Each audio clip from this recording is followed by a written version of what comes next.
లక్షల్లో సంపాదించడం ఈ రోజుల్లో సాధ్యమా? అవును, ఇట్స్ పాసిబుల్. ఇన్వెస్ట్మెంట్ అక్కర్లేదు, రిస్క్ లేదు. ఇది డబ్ల్యూ కామర్స్. నమస్తే, వెల్కమ్ టు ఆర్టీవీ.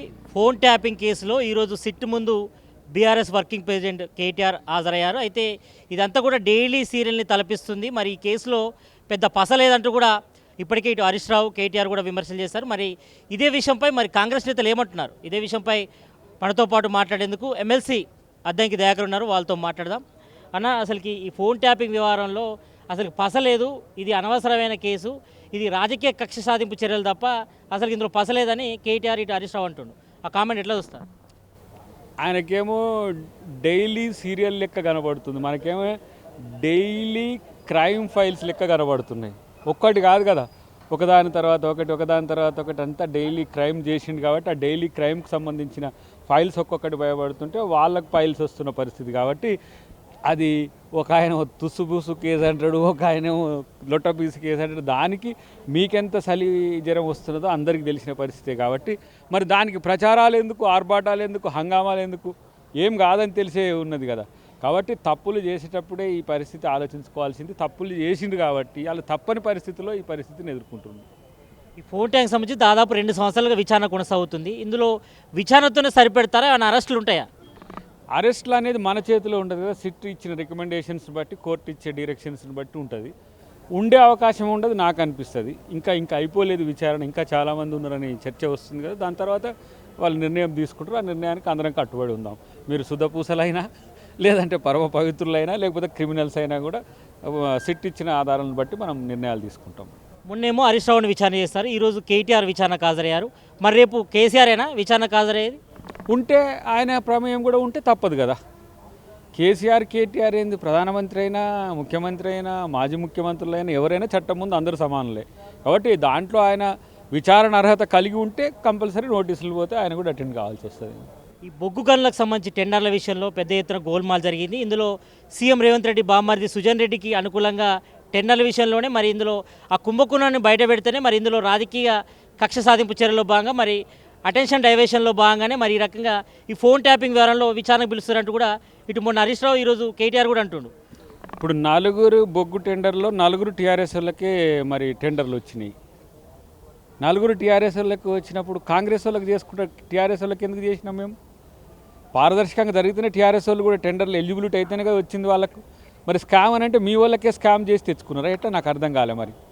కాబట్టి ఇవన్నీ కూడా ఆధారాలు లేకుండా ఒక ప్రాపగండాను తెర మీదకి తెచ్చి వీళ్ళ నోటీసులు వచ్చే టైంకు ఈ అంశాలు వీళ్ళు తెర మీదకి తెచ్చుకున్నారు.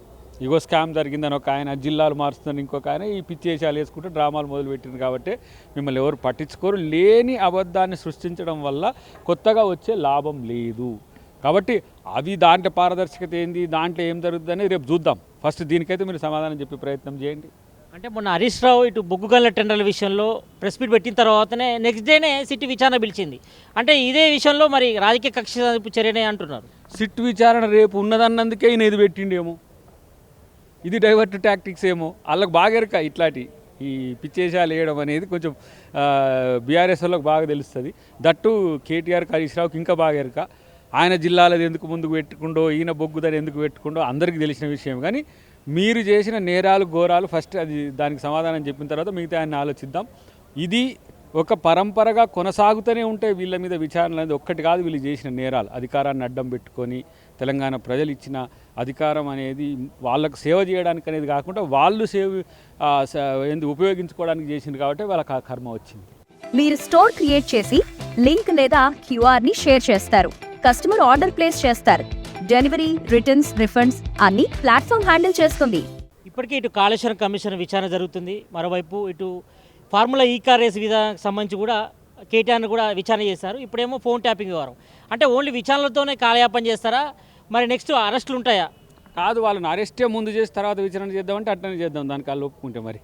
కాబట్టి ఆధారాలు ఉండాలి, సాక్ష్యాలు ఉండాలి. దానికి సంబంధించిన విచారణ జరిగిన తర్వాతనే అకార్డింగ్ టు రూల్ ప్రాసెస్ తర్వాతనే ఏ నిర్ణయమైనా తీసుకుంటారు. వాళ్ళు తప్పులు చేయలేదని వాళ్ళు నిరూపించుకోగలిగితే ఏ సమస్య ఉండదు. తప్పులు చేసిందనేది నిరూపణ జరిగిన తర్వాత అరెస్టులు అనేవి కామన్గా ఉంటాయి. మీరేమో ఫోన్ ట్యాపింగ్ చేసిరంటారు, మీ దగ్గర ఎవిడెన్స్ ఆధారాలు ఉన్నప్పుడు లోపలేయొచ్చు కదా. ఈ విచారణ పేరుతో ఎందుకు కాలయాపన చేస్తున్నారు? వాళ్ళకి ఎందుకు హైప్ తీసుకొస్తున్నారు మీరు? అంటే ఇప్పుడు కేసీఆర్, ఇప్పుడు కేటీఆర్ హరీష్ రావు బలమెంతో ప్రజలకు చూపించే ప్రయత్నం మీరే చేస్తారంటూ కొంతవరకు చర్చ నడుస్తుంది బయట. ఇప్పుడు దొంగతనం చేసిన కూడా బలం ఉందని అనుకుంటారా ఎవడన్నా? పరువు పోతుంది అనుకునే కదా ఇప్పుడు లబోదిబోమని మొత్తుకునేది. నా మీద అక్రమ కేసులు పెడుతున్నారు, అనైతికంగా నా క్యారెక్టర్ అసాసినేషన్ చేస్తున్నారు, వ్యక్తిత్వ హననం చేస్తున్నారు అని చెప్పి ఎందుకు మొత్తుకుంటారు? వ్యక్తి నువ్వు హీరో అయితే నిరూపించుకుంటే నువ్వే పెద్ద అప్లాజ్ వస్తుందిగా ప్రజల నుంచి. నీకు చేసేది దొంగతనం, చెప్పుకునేది బడాయితనం. కాబట్టే ఆ భయం ఎందుకు వస్తున్నది, ఆ ఉరుకు ఎందుకు వస్తున్నది, ఆ పరిస్థితి ఎందుకు వచ్చింది? ఒక నేరం చెయ్యని వ్యక్తుల మీద నేరారోపణ చేసి జైల్లో పెట్టిన రోజు లేని భయము విచారణకు వస్తున్నప్పుడు మీకే ఎందుకు భయం అవుతున్నది? ఇప్పుడు ఆ రోజు మీరు దొంగతనంగా అరెస్టులు చేసి జైల్లో పెట్టిన రోజు మర్చిపోయినరా? మీ మీద విచారణ జరిగినందుకే ఎంత ఉలికి ఎందుకు వస్తుందో ఆలోచించుకోవాల్సిన అవసరం ఉంది. ఎవరి వ్యక్తిగత అంశాల్లో ఎవరి వ్యక్తిత్వ హననం చేయాల్సిన బాధ్యత పరిస్థితి కాంగ్రెస్ ప్రభుత్వానికి కానీ రేవంత్ రెడ్డి గారికి కానీ ఉండదు. వాళ్ళు చేసిన తప్పులకే వాళ్ళు బాధ్యత వహించాల్సి వస్తుంది. అంటే గతంలో మిమ్మల్ని కేసులతో ఇబ్బందులకు గురి చేసిరు, మరి ఇప్పుడు ఇదంతా కూడా రివెంజ్ పాలిటిక్సా? ఇప్పుడు రివెంజ్ పాలిటిక్స్ అయితే ముందు ఏం చేయాలి? వాళ్ళని ఫస్టే జైల్లో పెట్టాలి కదా.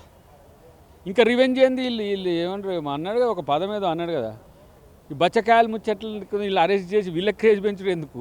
విచారణ జరగకపోతే ఇప్పుడు నువ్వే అంటావు కదా, ఒక ఆర్టీవీ ప్రతినిధిగా అంటావు, ఏం సార్ 2 సంవత్సరాల నుంచి మీరు ఎలక్షన్ ముందు చాలా మాట్లాడినారు, ఇప్పుడు ఏం సప్పు లేదు, ఇద్దరు మ్యాచ్ ఫిక్సింగ్ అయింది అంటారు. ఇప్పుడు రివెంజ్ పాలిటిక్స్ అంటారు. అంటే ఏంది? మనం ఉన్నది ఉన్నట్టుగా చేయడమే ప్రభుత్వం చేసే ప్రయత్నం చేస్తుంది. దానికి ఎవరేమనుకున్నా సరే అది వాళ్ళ యొక్క, ఇప్పుడు కొంతమంది అంటుండ్రు కక్ష సాధింపు చర్యలకు దిగుతుంది. కక్ష సాధింపు చర్యలు అంటే మీరు జైల్లో పెట్టినట్టే రేవంత్ రెడ్డి గారు కూడా జైల్లో పెట్టాలి. జైల్లో పెట్టకుండా మీకు ఎందుకు ఆ వెసులుబాటు? మీరు నిజాయితీగా ఉన్నారా నిరూపించుకోవడానికి మీకు ఈ విచారణ సమయం అంతా కూడా ఉపయోగపడుతుంది కదా.